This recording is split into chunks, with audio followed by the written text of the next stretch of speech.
हाँ जी दोस्तों, आज बात करने वाले हैं एजुकेशन पॉलिसी 2020 के ऊपर। सबसे पहले एक छोटी सी हिस्ट्री जान लेते हैं इसकी। हिस्ट्री ये थी कि सबसे पहले एजुकेशन पॉलिसी इंट्रोड्यूस हुई 1968 में। ये रहा 1968, इंदिरा गांधी की गवर्नमेंट थी उस वक्त। उस समय सबसे पहली बार एजुकेशन पॉलिसी आई। उसके बाद सेकेंड टाइम 1986 में, जब राजीव गांधी जी की सरकार थी उस समय 1986 में सेकेंड टाइम एजुकेशन पॉलिसी लाई गई। उसको रिवाइज भी किया गया 1992 में। उसको हम बहुत बड़ा चेंज नहीं कहेंगे, बहुत छोटा सा चेंज था, एक माइनर चेंज कह सकते हैं। और आज आपने सुन ही लिया है कि तीसरी बार जो चेंज हुआ है 2020 में, मोदी गवर्नमेंट के अंदर एक बेहतरीन एजुकेशन पॉलिसी आई है। मैं तो बहुत खुश हूं इससे। आप बताइए आपका क्या कहना है, मुझे कमेंट बॉक्स में जरूर बताएं। दोस्तों, ये जो चेंज है ये करीब करीब 34 साल बाद, 34 इयर्स के बाद चेंज है। अगर आप इसका डिफरेंस निकालेंगे 1986 और 2020 का, तो आप पाएंगे 34 ईयर अप्रॉक्स इसके बाद ये चेंज आया है। तो बहुत बड़ा चेंज कह सकते हैं इसको। हेलो दोस्तों, मेरा नाम है अंकित आर्य और आप सबका बहुत बहुत स्वागत है आपके अपने YouTube channel the commerce Acharya. Education policy 2020 को हमने आपके लिए 3 पार्ट में डिवाइड किया है ताकि आप आसानी से चीज़ों को समझ पाएं। सबसे पहला पार्ट होगा एकेडमिक चेंजेस, मतलब अप टू 12th की बात करेंगे, अप टू 12th तक क्या चेंजेस किए गए। उसके बाद हम बात करेंगे ग्रेजुएशन चेंजेस, मतलब 12th के बाद क्या चेंज किया गया है। जो आपकी कॉलेज लाइफ स्टार्ट होती है, बेसिकली ग्रेजुएशन, पोस्ट ग्रेजुएशन, उसमें क्या चेंजेस है। और लास्ट में हम बात कर लेंगे मेन हाईलाइट्स की। ठीक है, चलिए फिर शुरू करते हैं। सबसे पहले अभी तक क्या होता रहा है। अभी तक हमारा 10+2 का स्ट्रक्चर पर हम लोग पढ़ाई अपनी कर रहे थे। इसमें क्या फोकस करते थे टीचर्स? भाई बस रटो रटो रटो, रट्टा ज्ञान, रट्टाफिकेशन चल रहा है, वही रटो, वही एग्जाम में लिखो मस्त। जो रट के ज़्यादा तेज है, जो रटने में, उसको ज़्यादा नंबर मिलेंगे। जो रटने में वीक है उसको कम नंबर मिलेंगे। मतलब रटने के हिसाब से नंबर बांटे जाते थे, ना कि उसकी स्किल, उसकी पर्सनालिटी, उसके हिसाब से उसमें नंबर नहीं होते थे। तो ओनली रट्टा ज्ञान की बात होती थी। स्किल डेवलपमेंट का कोई फोकस नहीं होता था बहुत जनरल फोकस होता था, बहुत लिमिटेड, बहुत ज़्यादा नहीं कह सकते हम। More theory knowledge less practical knowledge, मतलब थ्योरी पर ज़्यादा फोकस करते थे आज तक का स्ट्रक्चर जो रहा है, और प्रैक्टिकल चीज़ों पर कम फोकस करते थे। ये थी अभी तक 10+12 की स्ट्रक्चर। इससे आप पहले से ही रूबरू होंगे। मुझे मेन बात करनी है एजुकेशन पॉलिसी 2020 जो अभी आई है, इसके अंदर क्या क्या चेंजेस है। तो शुरू कर रहे हैं दोस्तों। सबसे पहला change academic change. Academic change में जो उन्होंने चेंज लाया, उन्होंने जो ये 10+2 का स्ट्रक्चर है इसको चेंज करके 5+3+3+4 के स्ट्रक्चर में इसको चेंज कर दिया गया है। 5+3+3+4 है क्या, इसको समझते हैं एक चार्ट से। ये मैंने एक चार्ट बनाया है, इस चार्ट में एंटायर इस स्ट्रक्चर को मैंने समझाया हुआ है। आइए मेरे साथ साथ ध्यान से देखिएगा। सबसे पहले क्या है, जब बच्चा पैदा होता है, न्यूबॉर्न बेबी होगा, उसको 3 साल तक उसकी माँ या जो भी उसका केयर टेकर होगा वो उसको पालेगा। ठीक है, उसकी एक गाइडलाइन सरकार लाएगी। अभी तक इसके लिए कोई बात नहीं हुई है, अभी इसके बारे में बाद में गाइडलाइंस आएंगे। तो जब बच्चा 3 साल का पूरा हो जाएगा तब क्या होगा। 3 साल का जब पूरा हो जाएगा तो पहला एज ग्रुप जो स्टार्ट होगा वो 3 से 8 का होगा। तो एज ग्रुप जो 3 से 8 का होगा उसको हम बोलेंगे 5 ईयर स्ट्रक्चर। ये 5 वाला पहला कवर होगा 3 to एज में। इसको बोलते हैं हम लोग फाउंडेशन लेवल या पहला लेवल। पहला लेवल क्या है, जिसमें play group, junior KG, senior KG और class first and class second, ये 5 कक्षाएं, मतलब 5 क्लासेस पढ़ाई जाएंगी उसको बेसिकली। अब आपके सिटी में, आपके शहर में हो सकता है play group, junior KG, senior KG को कुछ और नाम से जानते हो, नर्सरी वगैरह कह सकते हैं, जो भी होगा हो। वहाँ पर अलग अलग स्कूलों में अलग अलग तरीके से मतलब बुलाते हैं इसको, कोई प्रॉब्लम नहीं है। 3 साल उसका बच्चे का खेलने वगैरह पर मेन जाएगा और 2 साल क्लास फर्स्ट और क्लास सेकंड, ये होगा फाउंडेशन लेवल। उसके बाद आएगा 3 इयर्स वाला स्ट्रक्चर। 3 इयर्स वाले में क्या है, क्लास सेकंड वो पास करके क्लास थर्ड, क्लास फोर्थ और क्लास फिफ्थ इसमें चला जाएगा। ये 3 ईयर हो गया। एज 8 to 11 एज ग्रुप इसमें फॉल करेगा, इसके अंदर 8 to 11 इयर्स का ये प्रिपरेटरी लेवल होगा। अब इसके अंदर क्या है, सरकार ने इसके अंदर क्या चेंजेस लाए हैं, ये तो अभी तक होता ही रहा है, लेकिन इसको तोड़ करके सरकार क्या बताना चाहती है। इसके अंदर कह रहे हैं वो कि जो टीचिंग होगी वो रीजनल लैंग्वेज में होगी या मदर टंग में की जाएगी। ऐसा नहीं है कि जबरदस्ती बच्चों के ऊपर प्रेशर बनाया जाए कि नहीं इंग्लिश में ही पूरी टीचिंग कंप्लीट कराई जाए। नहीं, पूरी टीचिंग मदर लैंग्वेज में होगी या रीजनल लैंग्वेज में। मतलब अगर आप बंगाली हैं तो बंगाली लैंग्वेज में वहाँ पढ़ाई जाएगी। जो भी आपकी मदर टंग, जो भी आपकी रीजनल लैंग्वेज है, उस रीजनल लैंग्वेज में आपको पढ़ाया जाएगा। ये चीज़ इस बेसिकली 5+3 यहां तक किया जाएगा, मतलब क्लास 5 तक किया जाएगा। ठीक है, अभी तक आप देखते आए कि गवर्नमेंट स्कूल में अगर आपने पढ़ा है या फिर नहीं पढ़ा है तो भी जान लीजिए, गवर्नमेंट स्कूल में अपने रीजनल लैंग्वेज में ही बेसिकली वो लोग पढ़ाते हैं, मैक्सिमम गवर्नमेंट स्कूल।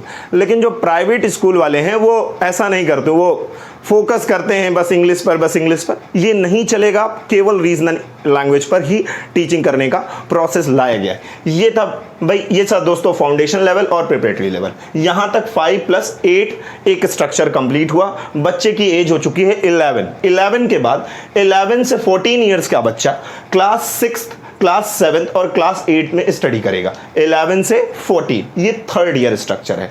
ये सबसे इंपॉर्टेंट है, इसको हम मिडिल लेवल या लेवल नंबर 3rd बोलेंगे, इसको हम मिडिल लेवल या फिर लेवल नंबर 3rd बोलेंगे। यहां पर बहुत बड़ा चेंज आया है। बेसिकली मेन चेंज यहीं से आता है, क्योंकि क्लास 5 तक बच्चा भी मतलब इतना समझदार नहीं हुआ होता है। जब क्लास 6 में जाता है, मेनली जब 10-11 साल का हो जाता है, तभी उसको अच्छे से समझने, किसी भी प्रैक्टिकल चीज को ग्रैब करने की पावर आती है।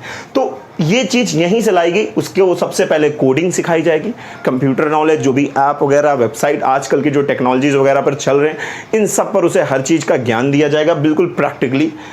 More focus on practical knowledge. ये जो थ्योरेटिकल ज्ञान आज तक चला करता था वो तब पढ़ाया जाएगा, ऐसी बात नहीं है, लेकिन प्रैक्टिकल नॉलेज पर ज्यादा फोकस किया जाएगा अलॉन्ग विद थ्योरी नॉलेज। उसके साथ इंटर्नशिप भी उसको कराई जाएगी, ट्रेनिंग वगैरह भी कराई जाएगी, और वोकेशनल कोर्सेज भी लाए गए हैं बच्चों के स्किल डेवलपमेंट के लिए।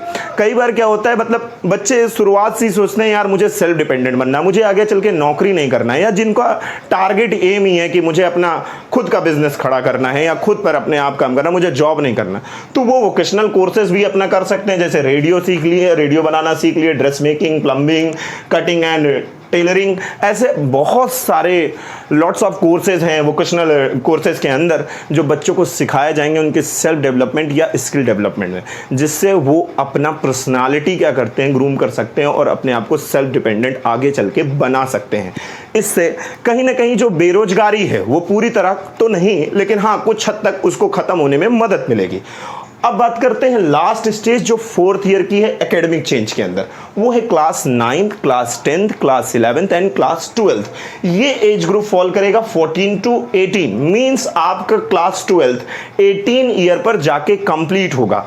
ये होगा, इसको हम सेकेंडरी लेवल बोलते हैं, level number 4, level number 1, level number 2, level 3 and level 4, foundation, preparatory, middle and secondary, and ये लास्ट लेवल है 9 to 12। यहां पर भी बहुत बड़ा चेंज है। यहां का चेंज इतना बड़ा है कि मतलब आज तक हम लोग ने कभी सोचा ही नहीं था कि ऐसा चेंज भी आ सकता है। आज तक जो हम लोग ऐसे देखते थे, भाई ओहो साइंस स्टूडेंट है, अरे हाँ बहुत ब्रिलियंट होगा ये तो, ओहो अच्छा साइंस वाला ब्रिलियंट होगा और कॉमर्स वाला उससे थोड़ा सा कम होगा, और जो आर्ट वाला है वो तो बिल्कुल बुद्धू है, इसका मतलब। तो ये सब चीजें खत्म की गई कि इस हिसाब से मतलब लोग जजमेंटल ना हो कि साइंस स्ट्रीम वाला ज्यादा ब्रिलियंट है और आर्ट स्ट्रीम वाला कम ब्रिलियंट है। इस तरीके से चीजें बिल्कुल खत्म कर दी गई। अब बच्चा अपने चाहे जो सब्जेक्ट चूज कर सकता है, उसको जो भी अच्छा लगता है, फिजिक्स, केमिस्ट्री, मैथ्स के साथ साथ वो और मतलब आर्ट्स के भी सब्जेक्ट अपने साथ चूज करके, या जिसमें उसका इंटरेस्ट है, म्यूजिक, डांस, वो भी जोड़े जाएंगे इसके अंदर, वो चूज करके अपने हिसाब से पढ़ाई को कंटिन्यू कर सकता है। तो no restriction on any subject, मतलब यहां पर किसी भी मतलब चूजिंग ऑफ सब्जेक्ट पर किसी भी प्रकार की कोई रिस्ट्रिक्शन नहीं, उसको बिल्कुल हटा दी गई है। उसके बाद रिफॉर्म बोर्ड एग्जाम में भी बहुत बड़ा चेंज है। जो हम लोग के अंदर डर बना रहता है, हम बच्चों के अंदर डर बना रहता है कि भाई 10th आ रहा, ओ माय गॉड, जो पेरेंट्स होते हैं वो अलग से प्रेशर, टीचर का अलग प्रेशर, स्कूल का अलग प्रेशर, 10+12 में इतना ज्यादा प्रेशर बना देते हैं बच्चों के ऊपर, बच्चा डर जाता है और कई बार बहुत सारी मिसहैपनिंग्स भी हो जाती हैं इसकी वजह से।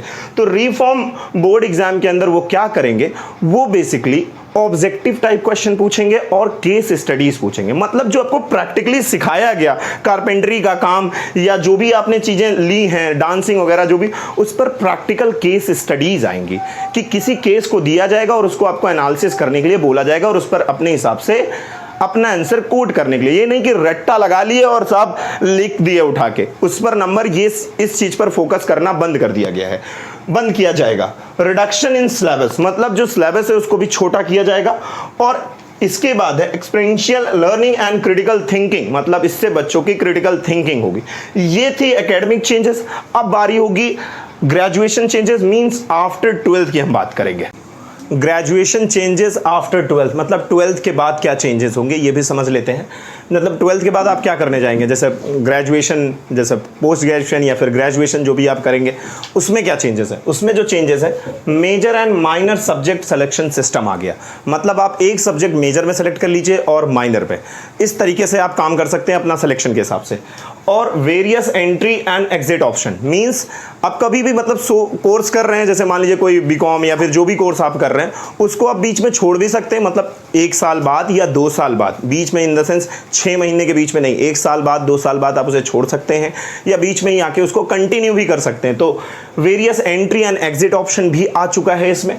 और अब अंडर ग्रेजुएट कोर्सेज को 3 साल से बढ़ा करके 4 साल पे कर दिया गया है। मतलब कंप्लीट कोर्स जो अंडर ग्रेजुएट का माना जाएगा वो 4 इयर्स का माना जाएगा। तो कुछ इस तरीके से ये जो चार्ट मैंने बना रखा है इसमें पूरा एक्सप्लेनेशन है कि बैचलर डिग्री या फिर जो अंडर ग्रेजुएट कोर्स है उसको किस तरीके से डिस्ट्रीब्यूट किया गया है। फर्स्ट ईयर बाद क्या होगा, सेकेंड ईयर बाद क्या होगा, थर्ड ईयर बाद क्या होगा और फोर्थ ईयर बाद क्या होगा। तो फर्स्ट ईयर जैसे ही आप कंप्लीट करेंगे आपको एक सर्टिफिकेट मिल जाएगा। उसके बाद अगर अपना कोर्स आप कंटिन्यू करना चाहते हैं तो कंटिन्यू कीजिए, नहीं तो अगर आपको पसंद आ रहा है नहीं यार ये कोर्स अच्छा नहीं, मुझे दूसरे कोर्स की तरफ जाना चाहिए, तो आप जाइए उस कोर्स को करके आइए, फिर से इस कोर्स को भी कंटिन्यू कर सकते हैं। तो फर्स्ट ईयर बाद आपको कॉलेजेस या इंस्टीट्यूशंस आपको एक सर्टिफिकेट दे देंगे, उसका पॉइंट्स काउंट होगा और वो पॉइंट उनके पास मतलब उनके लॉकर रूम में वो रखे जाएंगे। सेकेंड ईयर बाद डिप्लोमा डिग्री मिलेगी। सेकेंड ईयर आप जैसे ही कंप्लीट करेंगे आपको एक सर्टिफिकेट मिलेगा जिसका डिप्लोमा डिग्री कहेगा।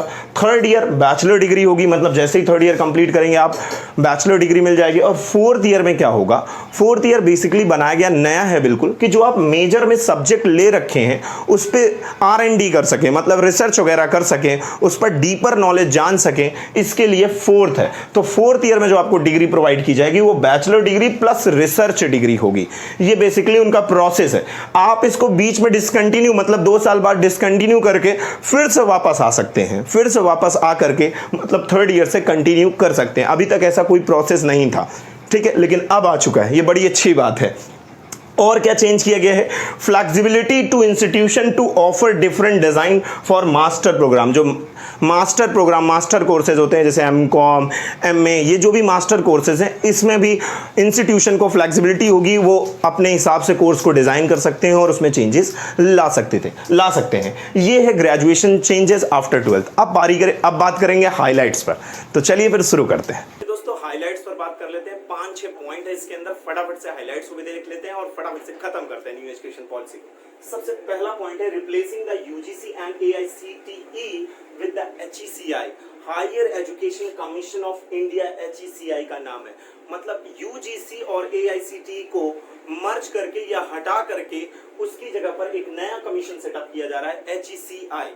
ये कमीशन लॉ और मेडिकल स्टूडेंट्स के ऊपर एप्लीकेबल नहीं होगा। सेकेंड पॉइंट है reintroduction of 4 year multidisciplinary bachelors program with exit options. अभी आपको बताया था थोड़ी देर पहले कि जो ग्रेजुएशन कोर्सेज है उसमें एंट्री और एग्जिट ऑप्शन को डाल दिया गया है कि आप बीच में ही आ सकते हैं और बीच में जा भी सकते हैं। कहीं आपको नौकरी वगैरह करनी है तो भी आप बीच में उसको छोड़कर जा सकते हैं, मतलब डिप्लोमा डिग्री या सर्टिफिकेट ले करके आप उसको बीच में छोड़ या कंटिन्यू या डिसकंटिन्यू कर सकते हैं।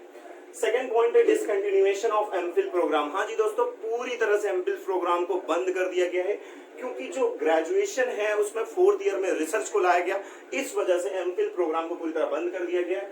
जीडीपी का कंट्रीब्यूशन एजुकेशन के अंदर 6% कर दिया गया है, 4.43% से बढ़ा करके 6% कर दिया गया है। Contribution of GDP in education increases to 6% from 4.43%. Under NEP 2020, मतलब National Education Policy 2020, the name of Ministry of HRD, Human Resource and Development, was changed. इसको भी बदल दिया गया है, इसको Ministry of Education कर दिया गया है, Ministry of Education। अब जो पहले ये HRD मिनिस्ट्री जाना जाता था, अब ये MOE के नाम से जाना जाएगा। तो दोस्तों ये रही कंप्लीट ब्रीफ समरी एक न्यू पॉलिसी के ऊपर, न्यू एजुकेशन पॉलिसी के ऊपर।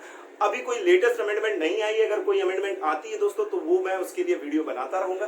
तो चलिए फिर दोस्तों, bye bye, take care, thank you very much.